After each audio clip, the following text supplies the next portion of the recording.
Assalamualaikum teman-teman, kita akan menjelaskan peran IMF dalam transaksi digital.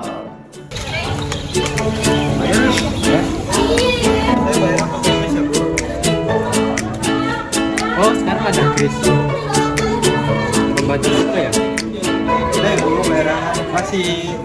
Transaksi digital didefinisikan sebagai transaksi non-tunai yang diproses melalui saluran digital yang bentuk utamanya adalah pembayaran mobile. Transaksi digital hadir dalam berbagai bentuk yang telah menjadi bagian yang tak terpisahkan dari kehidupan sehari-hari kita. Contohnya yaitu pertama ada e-commerce, seperti pembelian barang melalui marketplace online. Lalu ada layanan perbankan digital, termasuk mobile banking dan transfer dana elektronik. Lalu ada e-wallet atau uang elektronik untuk berbagai transaksi, dari belanja hingga pembayaran tagihan. Lalu ada investasi online untuk membeli saham atau reksadana melalui platform digital. Lalu cryptocurrency, lalu layanan berlangganan streaming untuk konten digital seperti musik dan video juga termasuk dalam kategori ini. Terakhir ada pemesanan layanan online seperti transportasi dan atau akomodasi. Semua bentuk ini mencerminkan bagaimana teknologi digital telah mengubah cara kita bertransaksi dan bertukar nilai dalam ekonomi modern. Bicara tentang perkembangan dan juga peluang transaksi digital di Indonesia. Pertama, pertumbuhan financial technology atau transaksi digital di Indonesia telah mengalami lonjakan yang luar biasa. Layanan keuangan digital ini lebih mudah diakses oleh seluruh lapisan masyarakat. Salah satu indikator utamanya ialah tingginya penggunaan e-wallet seperti GoPay, OVO, Dana, dan Link aja. Menurut studi dari McKinsey & Company menunjukkan bahwa digitalisasi sektor keuangan dapat meningkatkan pendapatan domestik bruto Indonesia hingga 150 miliar US dollar pada tahun 2025 dengan meningkatkan produktivitas dan efisiensi. Bicara tentang transaksi digital tidak hanya tentang e-wallet, tapi juga ada penggunaan mobile banking yang di Indonesia juga mengalami peningkatan yang signifikan. Layanan ini menawarkan kemudahan akses bagi para nasabah dan juga masyarakat, terutama bagi mereka yang berada di daerah terkecil. Kemudian menurut Bank Indonesia melaporkan bahwasanya jumlah pengguna mobile banking Indonesia meningkat drastis mencapai lebih dari 200 juta pada akhir 2022, yang artinya mencakup sekitar 73% dari total populasi yang ada di Indonesia. Kemudian, bicara tentang peluang di sektor transaksi digital Indonesia sangatlah besar.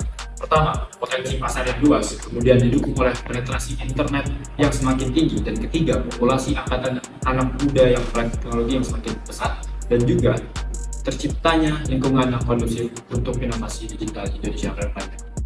Jadi tadi udah dibahas tentang perkembangan transaksi digital di Indonesia. Nah, sekarang kita bahas tentang peran International Monetary Fund atau IMF dalam regulasi dan pengembangan transaksi digital di seluruh dunia. Mari kita mulai. IMF adalah organisasi internasional yang didirikan pada tahun 1944 dengan tujuan menjaga stabilitas keuangan global. Nah, IMF ini tuh punya 190 negara anggota yang bekerja untuk mempromosikan kerjasama ekonomi internasional, memperluas perdagangan dunia, dan mengurangi kemiskinan. Nah, dalam era digital ini, transaksi digital menjadi semakin penting, mulai dari pembayaran online hingga cryptocurrency. Teknologi digital mengubah cara kita bertransaksi. Namun, dengan inovasi ini juga muncul tantangan baru yang memerlukan regulasi dan pengawasan yang tepat. Nah, apa aja peran IMF dalam transaksi digital? Nah, yang pertama, IMF berperan penting untuk negara-negara anggota mengembangkan regulasi yang efektif untuk transaksi digital.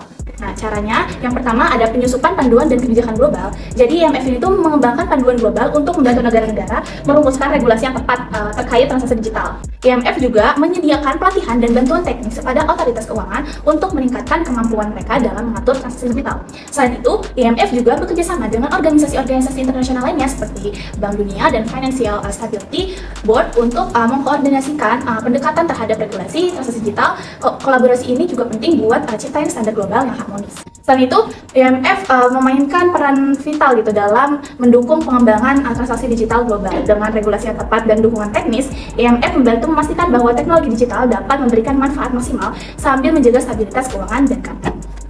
Nah, dari semua pembahasan tadi, menurut kelompok kami, transaksi digital memiliki potensi besar dalam ekonomi digital saat ini. Potensinya besar untuk menjawab kebutuhan zaman akan transaksi instan dan borderless. Hal ini karena metode transaksi digital itu memanfaatkan teknologi dalam memberikan layanan 24/7 melalui platform online atau mobile. Nah, metode ini juga memberikan kemudahan, kecepatan, dan keamanan yang lebih baik dibandingkan dengan metode pembayaran konvensional. Selain itu, menurut kami, untuk mendukung pertumbuhan transaksi digital, IMF sebagai organisasi internasional dalam bidang keuangan ini memiliki peran penting sebagai fasilitator dan katalisator.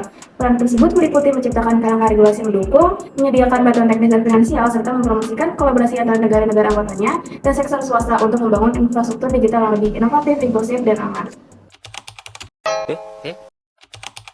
Terima kasih sudah menyaksikan. Wow.